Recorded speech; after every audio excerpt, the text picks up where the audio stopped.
It's not a matter of money, it's not a matter of profession, it's not a matter of livelihood. It's just because, Tibet. I can speak directly to the Tibetans inside Tibet. That touches my, feeling, my heart.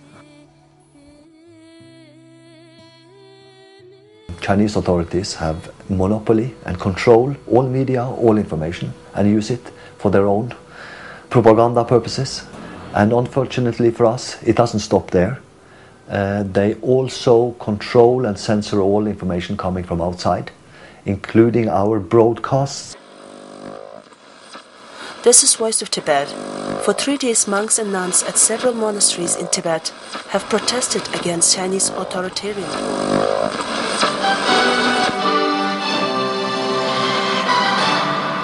This is Lhasa, the capital of Tibet. Evidence shows that the latest riot in Lhasa was premeditated, masterminded, and instigated by the Dalai clique.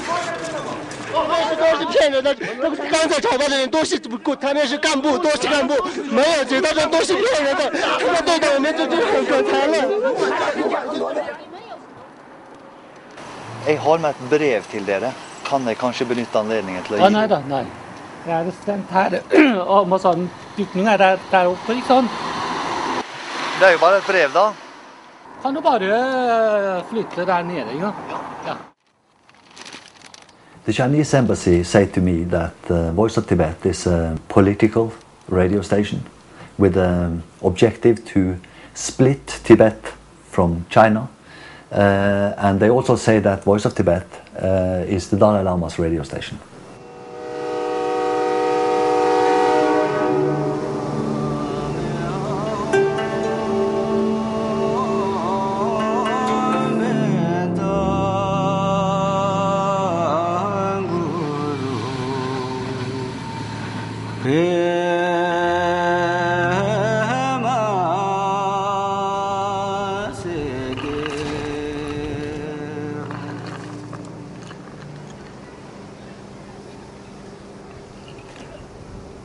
A Tibetan pilgrim is on his 700-kilometer-long journey to master his inner self. The final destination is the Potala Palace in the capital Lhasa, once the residence of the Dalai Lama. Today, Lhasa is totally under Chinese control, and Tibetans are afraid of being interviewed. Criticizing China's Tibet politics could mean up to 10 years in prison.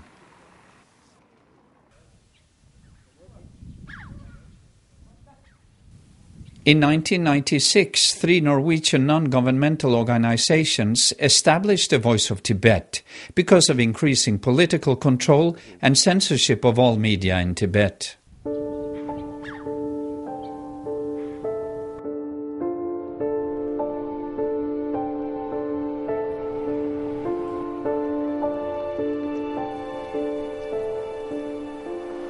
Øystein Alme is the manager of the Voice of Tibet.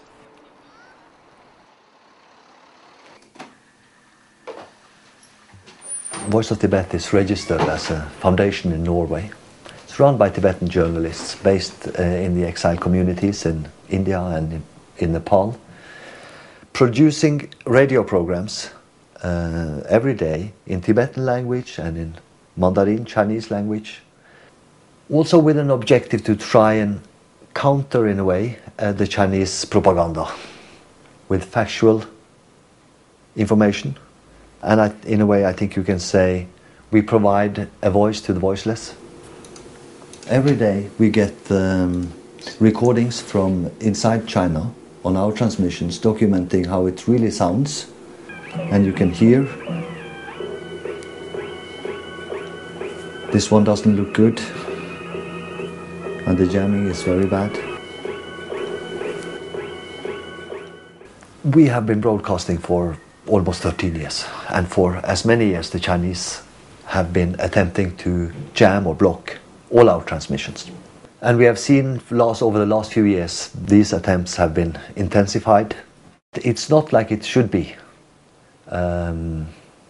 It's not like China promised it should be. What they have signed up to at the UN, guaranteeing its citizens access to unbiased information, And I think because of this situation, I think our services is extremely important.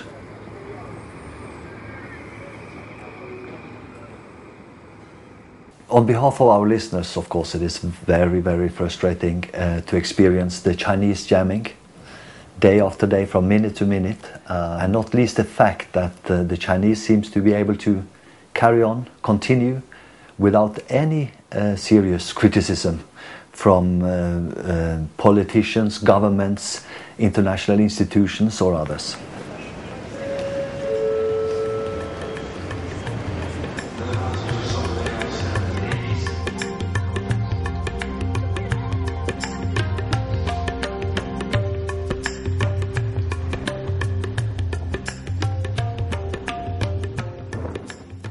Voice of Tibet's main editorial office is based in Dharamsala in North India. This is home to the Dalai Lama and the Tibetan government in exile. The months before the Olympics in Beijing could finally give the Tibetan cause global attention. Oystein Alme will, together with the journalists in the Voice of Tibet, carefully plan the radio schedule in the weeks to come. It's a tough job for us being in exile with limited fund, with limited resource. It's a very, very difficult job, but still we managed to get into Tibet. Our program is being heard in Tibet. When I work, I have that dedication that my audience is not small. It's not like a local radio station. It's a very huge, say through internet, through satellite, through radio, I can reach so many Tibetans, mainly inside Tibet. We always take this as a duty or obligation to inform the Tibetans inside Tibet, those who doesn't have the right to information, and people, they doesn't have the access to the news about the outside world. So that's why we are here. Thinking back to a letter that we got some